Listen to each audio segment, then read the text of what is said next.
parce que nous savons qu'il est digne de louange, digne de gloire et d'honneur au siècle des siècles. Nous sommes particulièrement contents, comme la parole le dit, je suis dans la joie lorsqu'on me dit d'aller dans la maison de l'Éternel. Vous savez que notre joie, ce n'est pas pour venir danser, mais c'est pour écouter la voix du mari. Donc, la femme qui ne se réjouit pas pour pouvoir voir son mari, donc c'est tout un problème. Donc notre joie, c'est pour venir entendre la voix de notre bien-aimé. Lorsqu'il parle, c'est alors que nous avons la joie qui dépasse toute joie. Nous avons la paix que le monde ne peut recevoir. Donc nous sommes très attentifs parce que c'est un bon parleur. Vous voyez, c'est là où ça me fait plaisir. Vous savez que quand le mari ne sait pas parler, c'est tout un problème. N'est-ce pas? Généralement, dans le couple, quand le mari ne parle pas, c'est la femme qui prend. Est-ce que vous comprenez? Pour parler à la place du mari. Et c'est tout un problème aussi. Quand les gens viennent, même si elle ne dit pas des bêtises, les gens toujours disent, mais pourquoi elle ne laisse pas son mari parler? Est-ce que vous comprenez? Pourquoi? Parce que c'est tout à fait normal que les maris puissent parler. Donc, ça ne veut pas dire que dans le couple comme ça, quand les visiteurs viennent, toi tu t'étais, non. Mais comprends que ton mari doit aussi parler pour pouvoir réellement mettre toutes choses dans une ambiance qui puisse satisfaire ceux qui viennent à la maison. Comme nous sommes sûrs que le Seigneur va nous parler, voilà pourquoi nous sommes tout le temps dans la joie et nous croyons que sa miséricorde reste sur nous. Nous allons sans plus tarder lire les Écritures dans le livre de Exode chapitre 27. Exode chapitre 27, nous lisons à partir du verset 1 jusqu'au verset... on va lire jusqu'au verset 19, comme nous l'avons toujours fait. Tu feras l'autel de bois d'acacia, sa longueur sera de 5 coudées, sa largeur de 5 coudées, l'auteur sera carré, et sa hauteur sera de 3 coudées. Tu feras aux 4 coins des cornes qui sortiront de l'autel, et tu les couvriras d'airain.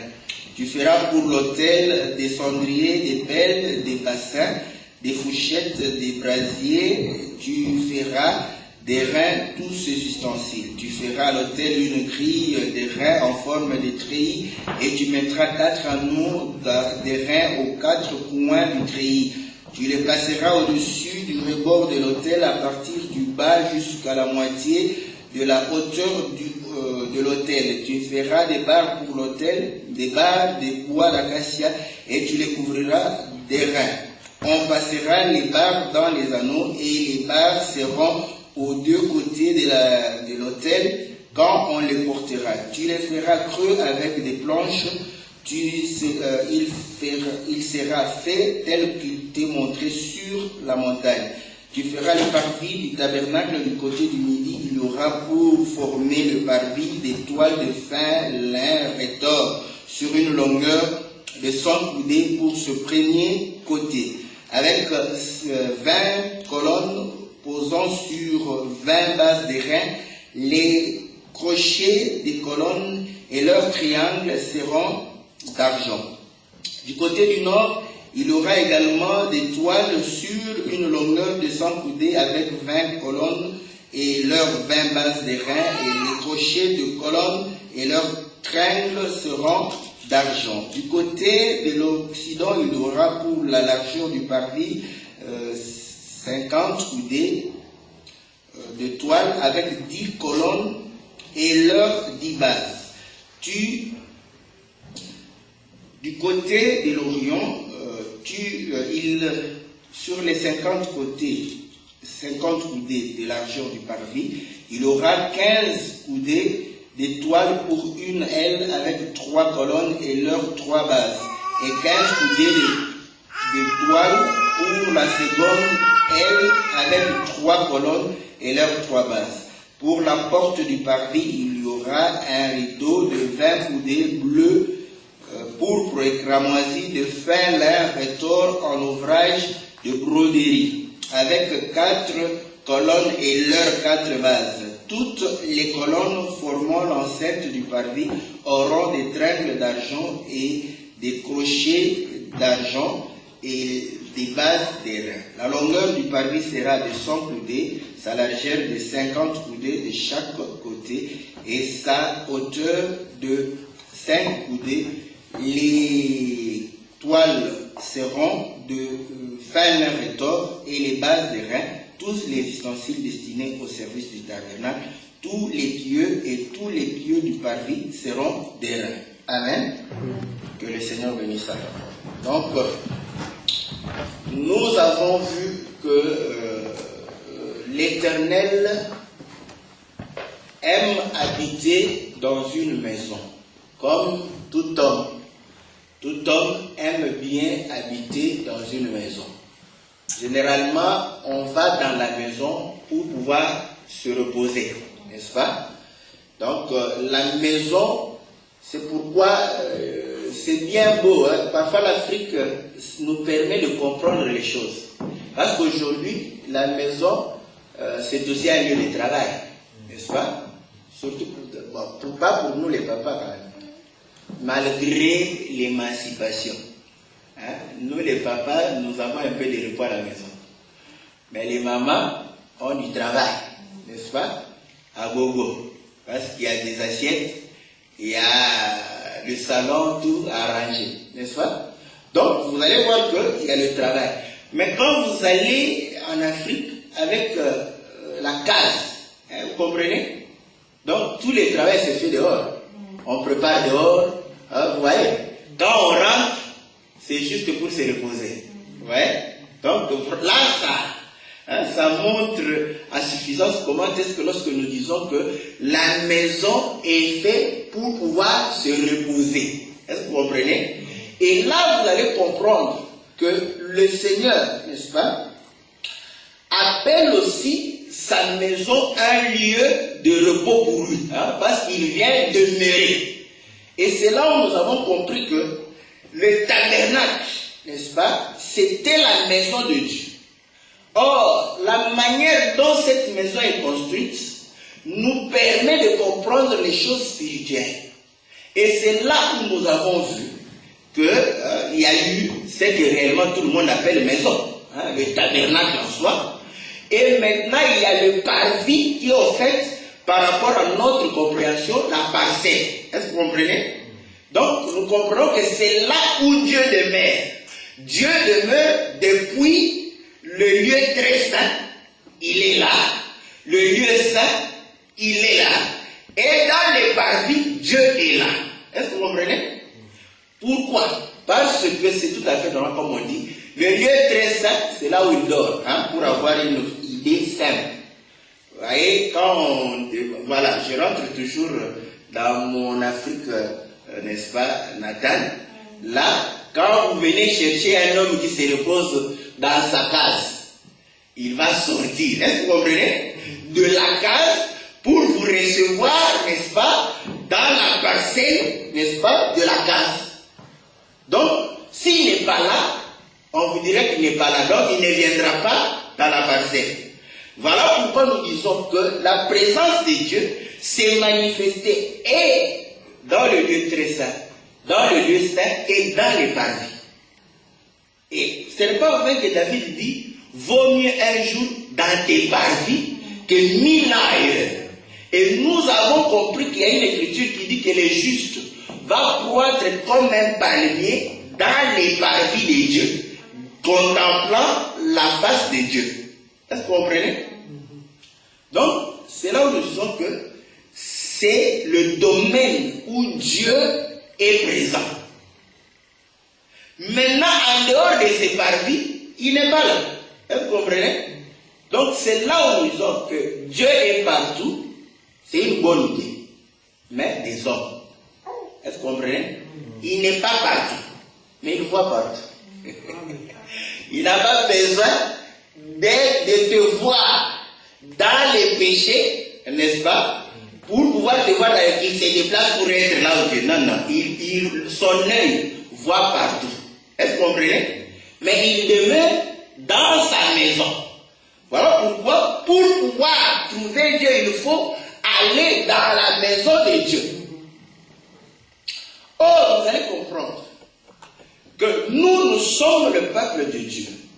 Lorsque nous venons vers Dieu pour qu'il puisse nous accueillir, c'est pratiquement ce que nous disons, que nous avons les faveurs de Dieu.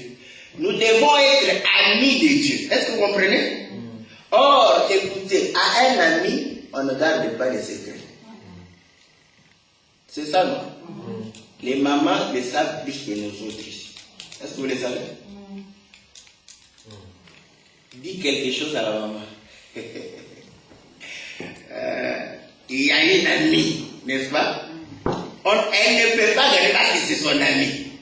Mais le malheur est que son ami a une amie.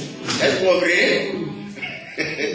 Comme elle aussi accomplit la parole, qu'on ne peut pas garder les secrets à son ami, elle va confier à son ami. Et l'ami de l'ami a une amie. Et là, vous allez comprendre comment la chaîne va tourner et ça revient sur elle-même. Ah, mais tu m'as trahi. Dit lui, l'écriture dit à une amie, on ne garde pas les secrets.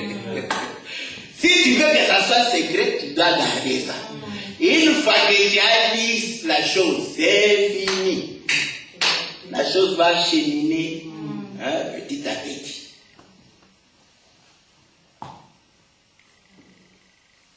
Mais je vous dis, dans ce domaine-là, un ministre de Dieu n'a pas d'amis. Amen. Voilà.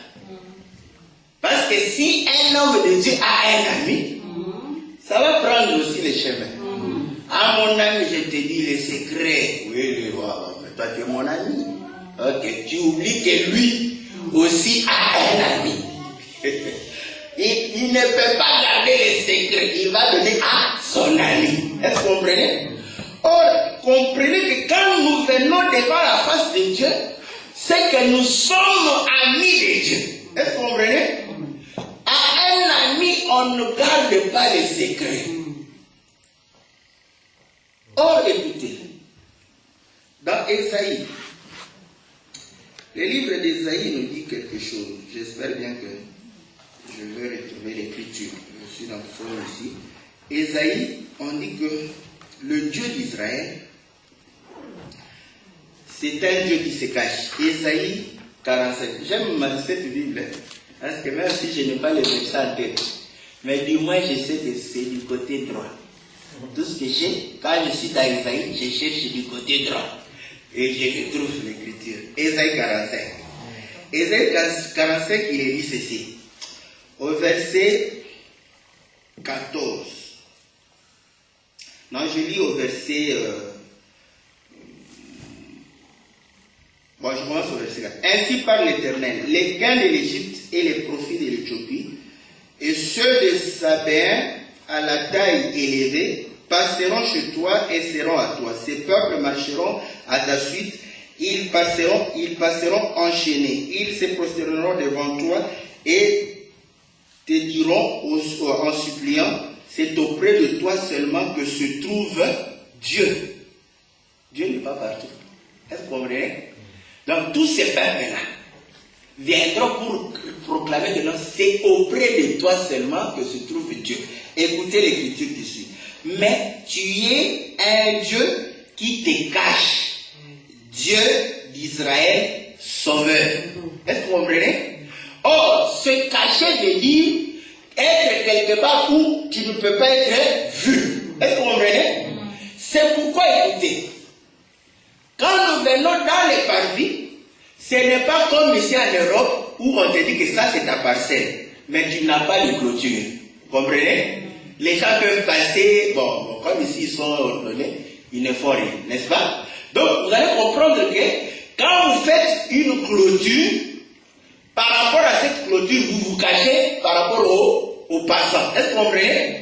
Où s'est caché Dieu? Vous comprenez? Dans les avait le voile. Est-ce que vous comprenez? C'était pour cacher.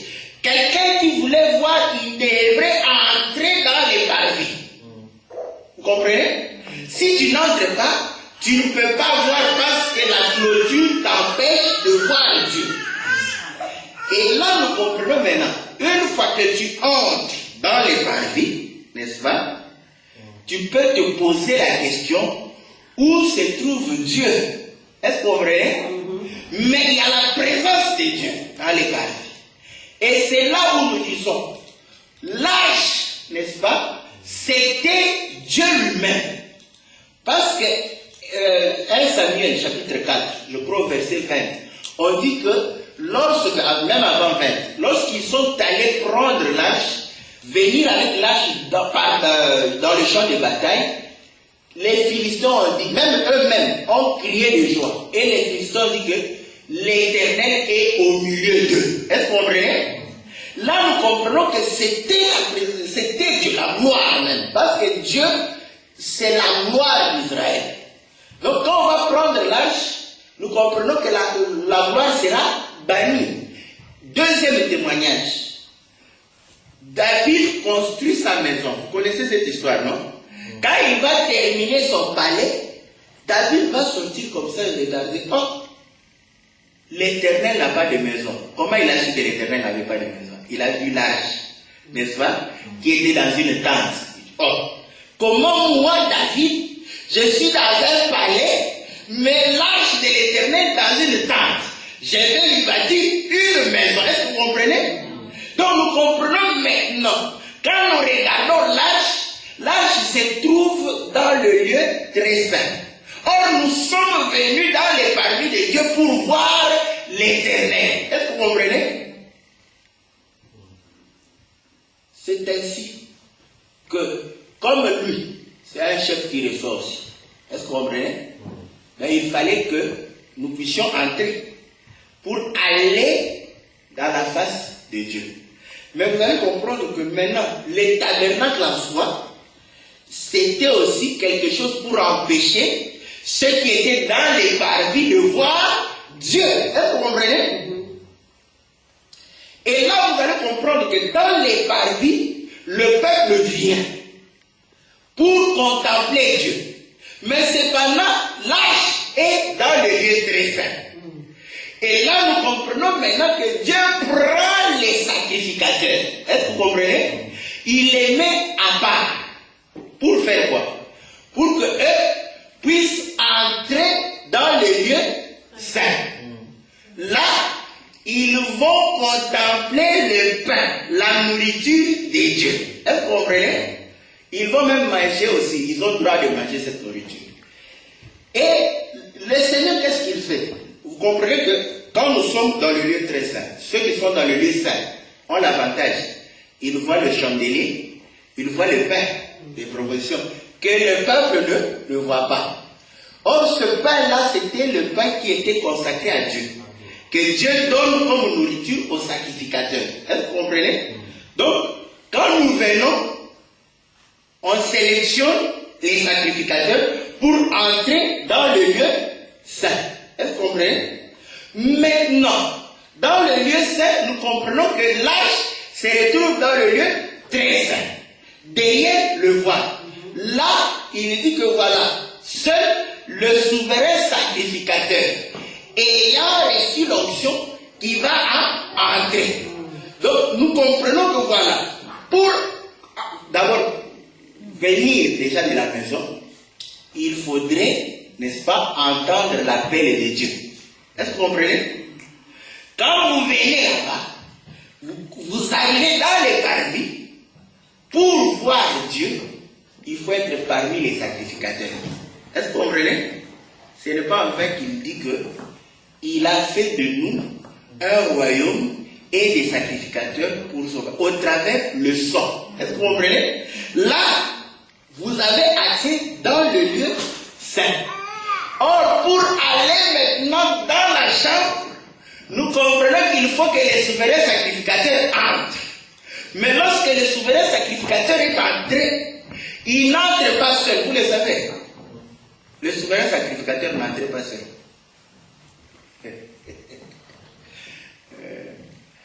Parce que il portait le pectoral. Dans le pectoral, il y avait 12 pierres.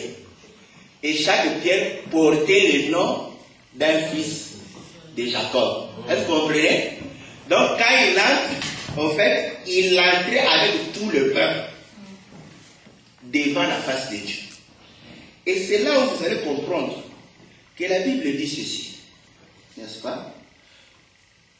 Quand le Seigneur appelle, il tient compte de l'élection. C'est là où nous avons commencé par dire, le peuple était plus de 600 000 hommes. Comment 600 000 hommes pouvaient se retrouver sur une surface de 50 coudées sur 100? Impossible. Est-ce que vous comprenez? Mais David dit que non, moi je préfère être dans les parvis de Dieu. Qui ne préfère pas être dans les parvis? Nous tous. C'est là où ça nous amène à comprendre. Au lieu de rester pour dire, oh voilà, là on te dit comme les gens aiment, hein, les gens du MPR. Vous savez les gens du MPR, ils aiment ça. Fais des signes prophétiques. Trace les parvis de Dieu. Là où tu fais des signes comme ça. Ici c'est le parvis de Dieu. Les gars n'ont pas d'autorité. Ça c'est rien du tout. Est-ce que vous comprenez? Nous avons compris que la longueur de sang nous a menés à Abraham. C'est pourquoi nous comprenons que tous ceux qui peuvent contempler la face de Dieu doivent être fils d'Abraham. Parce qu'Abraham a manifesté la postérité à son temps, sa propre postérité, celle qui devrait être, n'est-ce pas, en train de manifester la promesse de Dieu. Donc nous comprenons que c'est à son temps que Abraham a dû avoir Isaac. Mais la Bible ne parlait pas d'Isaac. La Bible parlait de Christ, Jésus. Et c'est comme ça que nous comprenons que en Christ et Jésus, nous sommes enfants d'Abraham, non pas par la chair, ni par le sang, n'est-ce pas? Mais par la volonté de Dieu. Mais comment devenir enfant de Dieu si ce n'est pas par la chair? Donc la chair ne peut pas te faire un enfant de Dieu. D'où le Seigneur doit débarrasser la chair. Est-ce que vous comprenez? Un jour le Seigneur parlait. Il dit, si vous gardez ma parole, nous sommes dans Jean chapitre 8, hein? Si vous gardez ma parole, vous connaîtrez la vérité. Est-ce que vous comprenez? Donc la vérité n'est pas partout. La vérité est dans la parole de Christ. D'abord, si tu cherches la vérité, il faut être dans la parole. Ne cherche pas ça dans des coutumes ou non, tu vois, non, dans la parole. Maintenant, quand tu es dans la parole, il dit, donc vous trouverez la vérité. Donc quand tu es dans la parole, les Écritures, tu as les Écritures, tu n'as pas encore la vérité. Est-ce que vous comprenez? Parce que c'est dans les Écritures que nous découvrons la vérité. Et pourquoi tu peux te demander, mais ces gens-là proclament aussi les Écritures. Ils ne sont pas dans la vérité. Pourquoi? Parce qu'ils ne savent pas ce que veulent dire ces Écritures-là. C'est ça que le Seigneur dit. Quand vous ne comprenez pas les Écritures, vous êtes dans l'erreur. Nous sommes dans Matthieu 22. Il y avait des Sadducéens qui sont venus pour dire que Moïse nous a dit, si un homme marié n'a pas d'enfant, meurt, son frère, son petit frère, même s'il est marié. Là c'était bon. Vous voyez quelques avantages du Chanel qui ça. Prends la femme de son frère. Un homme a refusé. Pourquoi? Voilà, tu te dis, ah non, j'aurai deux femmes, mais c'est pas là. Ce fils-là n'est pas ton fils. Sera le fils de ton frère défunt. Avec Ruth,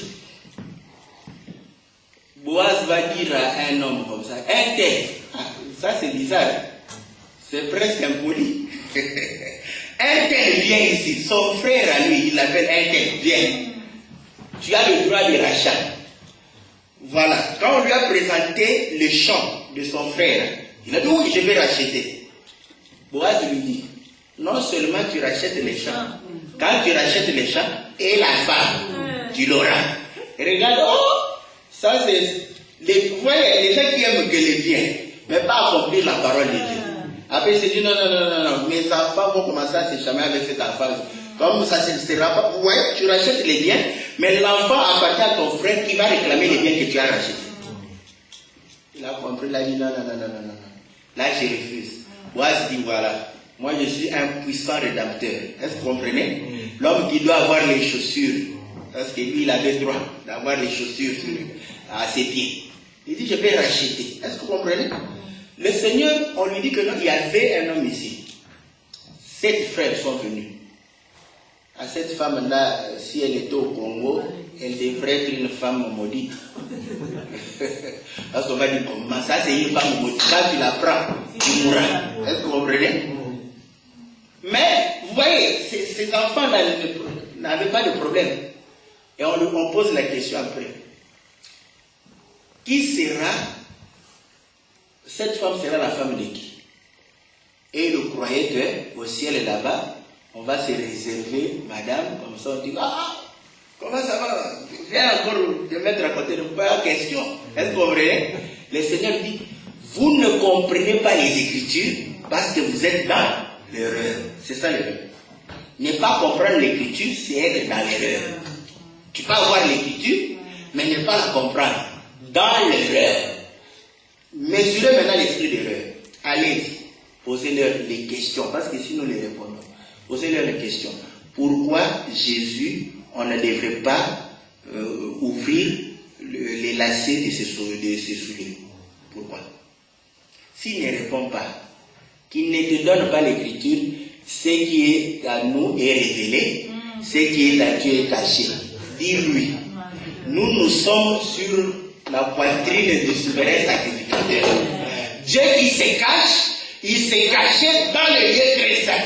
Quand le souverain sacrificateur est entré, c'était pour nous montrer les choses cachées. Donc toi tu es dans l'erreur. Est-ce que vous comprenez? Tu attends comme les païens. Quand Dieu sort dehors, n'est-ce pas? Et les païens voient la manifestation de Dieu. Est-ce que vous comprenez? Parce qu'ils voient la pluie tomber sur leur champ. Et ils glorifient aussi Dieu. Vous le savez que les païens glorifient Dieu. Un voleur là qui court. Oh Dieu merci, on ne va pas attraper. Il a glorifié Dieu. Est-ce que vous comprenez? Il a aussi glorifié Dieu. Mais pourquoi? Parce qu'il a eu la grâce de ne pas être attrapé dans son mal. Est-ce que vous comprenez? Donc c'est pour vous dire que nous sommes là, n'est-ce pas, comme enfants de Dieu, amis de Dieu. Nous sommes dans les paradis. Et le Seigneur va leur dire, la vérité, une fois que vous l'avez, va vous affranchir. Est-ce que vous comprenez? Et ils disent, non, nous n'avons jamais été esclaves de quelqu'un. Le Seigneur dit, voilà, comme vous êtes charnel, vous pensez que je suis en train d'annoncer les choses charnelles. Et pourtant, moi, je suis spirituel. J'annonce les choses spirituelles. Il dit, celui qui pêche est esclave du péché. Ah, ils ont compris, ah bon, non, vous savez, nous avons pour père Abraham. Est-ce que vous voyez? Est-ce que quoi? Jean, vous connaissez cette histoire, non? Donc, il parle du fait d'être d'Abraham. Or, nous avons compris qu'Abraham a donné naissance à la postérité des enfants de Dieu à 100 ans. Est-ce que vous comprenez? Écoutez maintenant les discours. Ah, nous sommes fils d'Abraham, le Seigneur regarde. Ah, ce ne sont pas les animations politiques. Vous savez, nous sommes les enfants de Dieu. Il dit, si vous étiez enfants d'Abraham, ce n'est pas par des animations politiques. Dans son palais, tout s'écrit. Dans son palais, tout s'écrit. Allez, piétinons les diables. Non, tout le monde piétine les diables. Ça, ce n'est pas piétiner les diables. Est-ce que vous comprenez? Parce que quand tu vas sortir, on va voir comment les diables vont te piétiner. Et quand tu vas piétiner la mafia, je vais te piétiner davantage. Est-ce que vous comprenez? Donc nous comprenons que ce ne sont pas ces gesticulations qui font que nous soyons des dieux. Il dit que si vous étiez enfant d'Abraham, vous allez produire les mêmes œuvres qu'Abraham. Est-ce que vous comprenez? Or, être fils d'Abraham, c'est être dans les rêves d'Abraham. Est-ce que vous comprenez? Ce qui est caché en Abraham doit être manifesté.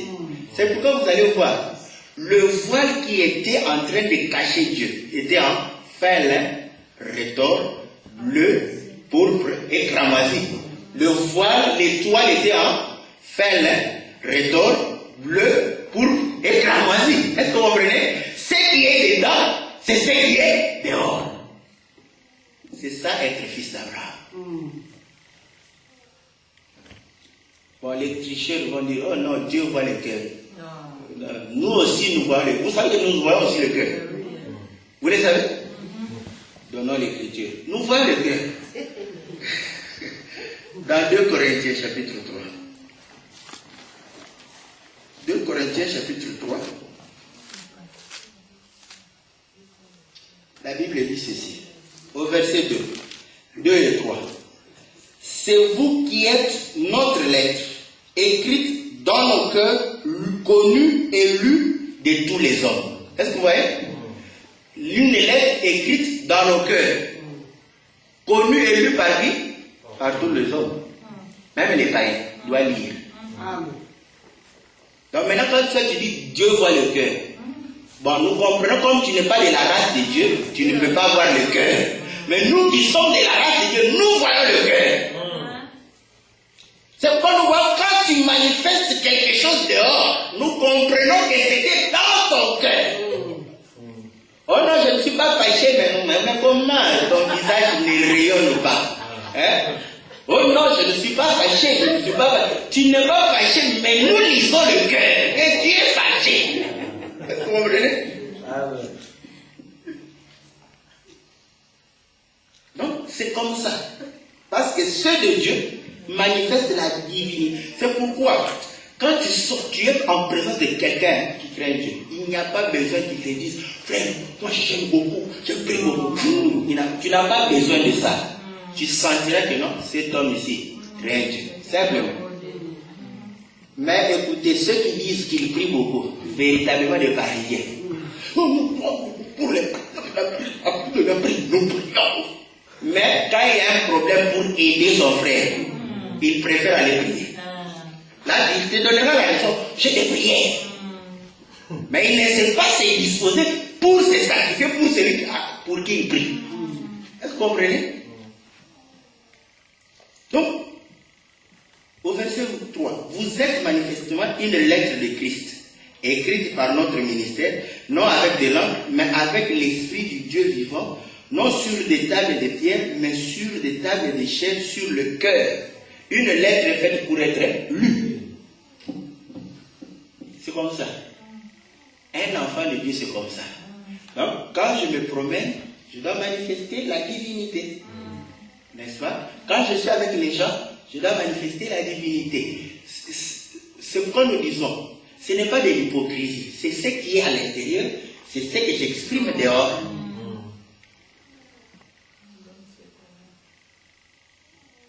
Donc, vous comprenez que le Seigneur leur dit, si vous étiez fils d'Abraham, les œuvres d'Abraham, vous allez les accomplir.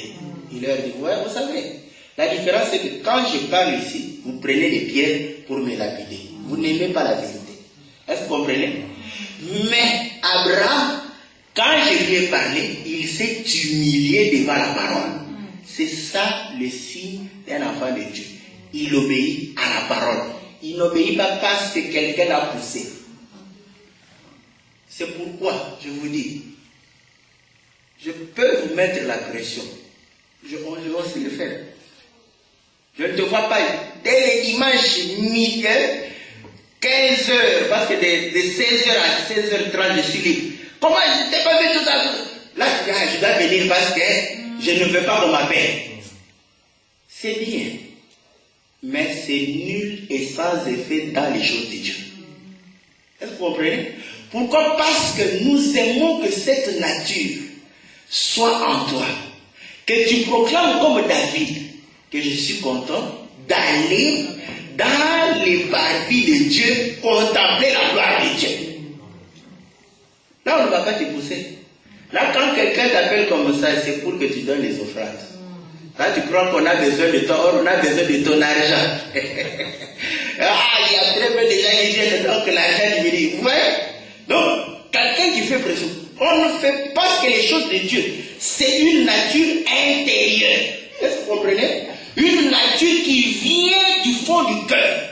Tu comprends que non, je dois donner ma vie au Seigneur. Je dois le servir. C'est comme ça qu'il est arrivé. Voilà. Vous n'aimez pas quand on vous dit la parole. Aïe. Non. Vous savez, quand quelqu'un ne veut pas de la parole, tu ne peux pas lui donner la parole. Quand il dit non, je n'écoute plus. Bon, ça va, bon, ok. Nous te laissons libre. Il y a une écriture, jeune homme. Connaissez cette écriture? Fais tout ce que tu veux. Mais sache que un jour, le jour de la vengeance, Dieu va te redemander. Ton écriture là que tu as inventée, que tout se fait ici-bas, tu verras que c'est une écriture diabolique. Parce que là, tu verras tout ce que tu feras. Est-ce que vous comprenez? Donc, il leur dit que si vous étiez d'Abraham, vous allez accomplir. Après, vous avez pour père le diable. On dit, ah non, comme c'est le diable, maintenant nous avons pour père Dieu. Et il dit, non. Le mensonge ne peut pas être. Nous n'acceptons pas le mensonge, nous ne croyons pas au mensonge. Si tu crois au mensonge, tu comprends que ton père te nourrit le matin. Est-ce que vous comprenez? Et après, il leur dit, si vous recevez ma parole, même si vous mourrez, vous vivrez. Ah, là ils ont dit non. Ça c'est quoi ça? Tu veux dire que tu es plus grand que notre père Abraham? Le Seigneur dit, mais votre père Abraham, lorsqu'il a vu mon jour, il a tressailli de joie. Et ils vont dire, oh mon frère, soyons sérieux. Toi, tu n'as pas encore 50 ans. Tu dis que tu as vu Abraham. Analysons cette parole. Vous croyez que s'il avait 50 ans, il pouvait avoir Abraham? Physiquement comme ça. Mais c'est une question normalement bête. Là, rien n'est au hasard dans la parole de Dieu. Est-ce que vous comprenez? Parce qu'ils se sont dit que, oh, tu dois avoir une trentaine d'années. Mais si tu avais 50 ans, on pouvait encore croire que tu as vu Abraham. Est-ce que vous comprenez? Est-ce que vous comprenez que pour voir Abraham, il faut avoir 50 ans? Est-ce que vous comprenez? Or, 50 ans, comme nous le disons, pour les Lévites et les sacrificateurs, c'est à 50 ans qu'ils prenaient la retraite. Est-ce que vous comprenez? Ils n'étaient plus au travail. Tout salaire mérite, tout travail mérite un salaire. Le péché aussi, c'est un travail. Le salaire du péché, mais bon, vous comprenez? Or, le Seigneur a dit, travaille à 50 ans, repos jubilé. Est-ce que vous comprenez? Ils ont compris que non, si tu avais 50 ans, tu pouvais avoir Abraham. Or, regardez, le Seigneur leur donne une parabole. Il y avait un riche et Lazare. Il dit que quand Lazare est mort, qu'est-ce qu'on a fait? On prend Lazare, on l'amène où? Dans le sein d'Abraham. Ok, vous comprenez? Parce qu'il est dans le sein d'Abraham. Dites-moi maintenant, Abraham dans son sein, vous comprenez? Lazare dans le sein d'Abraham, en train de causer avec les riches qui est dans les lieux de tourment. Vous comprenez? Maintenant, lui, il voit Lazare dans le sein d'Abraham. Donc, c'est-à-dire dans Abraham. Et il parle à Abraham pour dire, non, le sein d'Abraham, ce sont les parvis. Est-ce que vous comprenez? De Dieu. C'est là où se retrouvent tous les enfants de Dieu. C'est pourquoi on lui a dit que si tu devrais voir Abraham, tu devrais avoir le chiffre 50. Est-ce que vous comprenez? Si tu avais 50 ans, on allait croire que tu as vu Abraham. Or, à 50 ans, nous cessons de pécher. Hein? Mais comment ne pas pécher quand tu es dans le corps? Quand la chair vit. Il faut que la chair meure. Est-ce que vous comprenez? Vous comprenez pourquoi quand Lazare est mort, il a vu Abraham? Est-ce que vous comprenez? Aussi, quand le riche est mort, Mais il a vu Abraham de loin. Est-ce que vous comprenez? Ah, c'est là où nous comprenons que pour être d'Abraham, il faut mourir. Rentrons maintenant dans les parvis. On meurt où? L'autel des reins. Est-ce que vous comprenez? Le lieu où il faut mourir. C'est pourquoi les gens qui entraient. Vous comprenez maintenant pourquoi quand ils entraient, ils ne restaient pas dans les parvis. Hein? Tu viens avec l'animal, tu entres, on sacrifie ton animal, n'est-ce pas? On le brûle au feu, toi tu pars. Tu laisses la place à quelqu'un d'autre. Physiquement et naturellement, ça s'est passé comme cela. Est-ce que vous comprenez?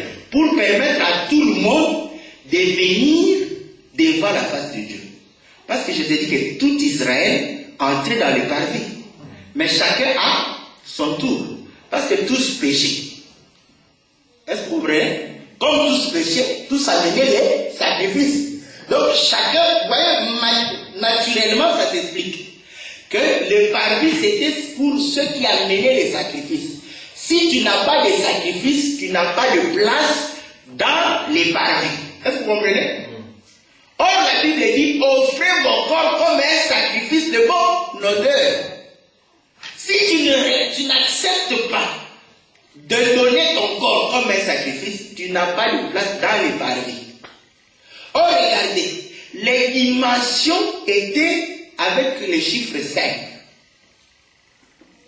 Parce que nous avions dit que le chiffre 5 c'était le chiffre du ministère. Dans Ésaïe, je crois, chapitre 1, je crois à partir du verset 10, le Seigneur dit, je suis rassasié de vos holocaustes et de vos sacrifices. Quand quelqu'un est rassasié, c'est qu'il a mangé. On mange par où? Par la bouche. Donc vous comprenez que l'autel était la bouche de Dieu. Or, Dieu parle par le ministère. Vous comprenez? Donc là, comme nous le disons, quand nous venons pour écouter la parole, c'est un rendez-vous du donner et du recevoir. Allah, les hommes charnels restent seulement avec l'argent.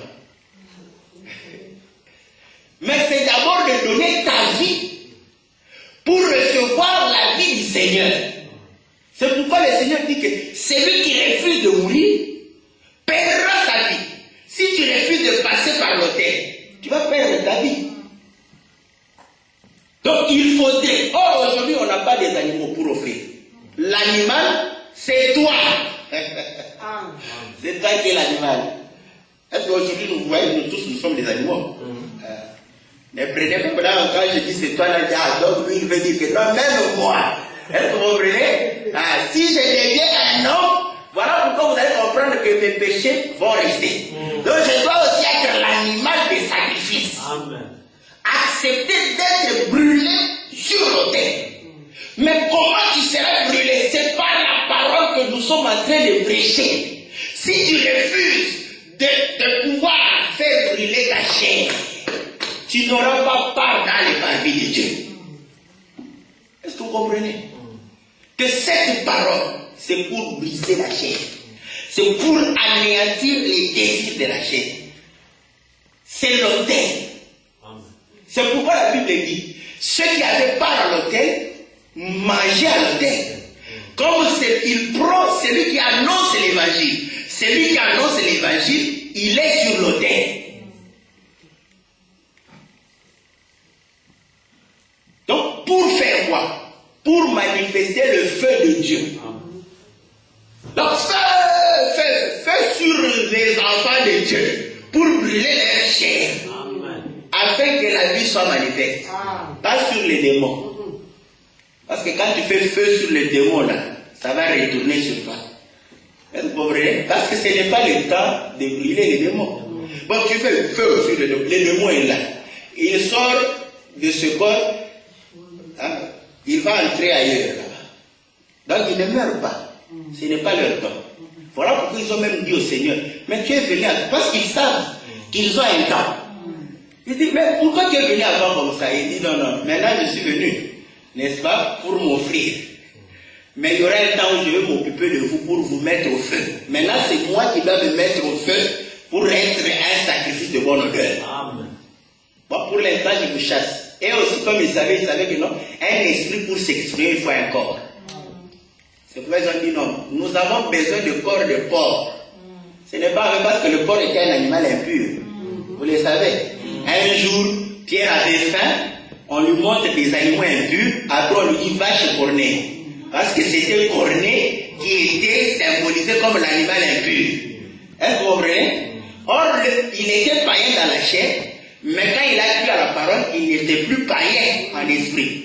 Donc, les mauvais esprits sortent pour aller chez les pauvres. Quand tu es païen, comprends que là on délivre les gens. Oui.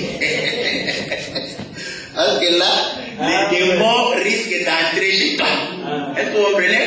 Et ils sont allés se jeter dans la mer, dans les eaux, pour aller dans les habits. Est-ce que vous comprenez? Parce que c'est le lieu réservé pour eux. Donc vous comprenez que les choses de Dieu, quand nous venons, en fait, c'est ça le chemin de la croix. N'attendez pas un prêtre pour porter comme ça une croix pour vous. Vous allez 10 mètres après, vous vous reposez. Allez, je ne sais pas encore. Notre Père. Non, mais c'était notre Père. Mais nous, on avait, non, il y avait, en Chilouba, je le connais, n'est-ce pas? Il y avait une formule que maman faisait, ce n'était pas le Notre Père. On priait le Notre Père aussi 50 fois, il y avait un temps où on priait le Notre Père. Et je vous salue. Là, on vient là. Pour ça, ce n'est pas le chemin de la croix. Le chemin de la croix, c'est d'aller dans les parvis de Dieu. Amen. Parce que là, on sait que non, je vais être brûlé. C'est pourquoi nous, quand la parole atteint la chair pour être brûlée, on ne discute pas. Nous sommes comme des brebis. Mais quand tu vas que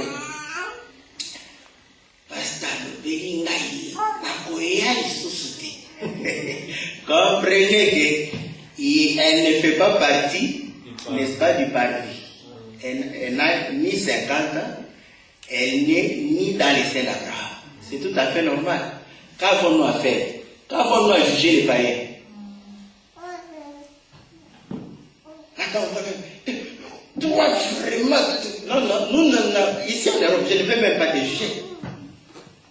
Le policier, là, pour te juger. Quand tu voles, on te dit ne pas voler. De toute façon, si tu refuses, je ne vais pas me faire de problème. Le policier, le jour où il t'attrapera, nous viendrons à l'hôpital, à la prison là-bas pour te visiter. Là, tu vas dire, oh, ils sont gentils. Peut-être que tu vas ouvrir les oreilles pour écouter la parole. Est-ce que vous comprenez? Nous n'avons pas jugé ceux du dehors, mais ce sont ceux du dedans. Pourquoi? Parce que dans les parvis, il y a l'autel du jugement. C'est l'autel des reins. Parce que les reins, c'est le jugement. Est-ce que vous comprenez? Nous acceptons d'être jugés, d'être condamnés maintenant pour avoir la vie éternelle. Si tu refuses, il n'y a pas de problème, n'est-ce pas? Là, le pasteur se fâche parce qu'on n'a pas voulu. Ce n'est pas mon problème. Je ne veux pas me fâcher, mais je ne me fatiguerai pas de te dire la vérité. Jusqu'à ce que tu comprennes. Parce que c'est avec amour qu'il faut dire, n'est-ce pas? Non, vous ne voulez pas venir à l'église. Hein? Dieu va vous frapper. Non, ça sont des menaces inutiles. Vous comprenez? Des menaces inutiles. Nous venons pour entendre la parole de Dieu et recevoir les bénédictions de Dieu. Si tu veux glorifier le Seigneur, écouter sa parole, tu viendras. Tu viendras pour écouter la parole. Personne ne va te pousser, ni t'intimider. Parce que c'est ta nature. Si ce n'est pas ta nature, voilà pourquoi. Vous savez l'évangile que nous prêchons. Ça, si tu es hypocrite, tu vas te fatiguer. Tu vas manifester ta nature. Pourquoi? Parce que tu n'auras pas la pression. Pas de pression, rien du tout. Là, tu es devant toi-même, ta conscience. Mais si tu es de Dieu, c'est là où la Bible dit, personne ne va enseigner son concitoyen. Le Saint-Esprit va écrire la parole dans le cœur de tout un chacun. Et le Seigneur sera glorifié. Que Dieu bénisse sa parole dans le nom précieux de notre Seigneur Jésus. Amen.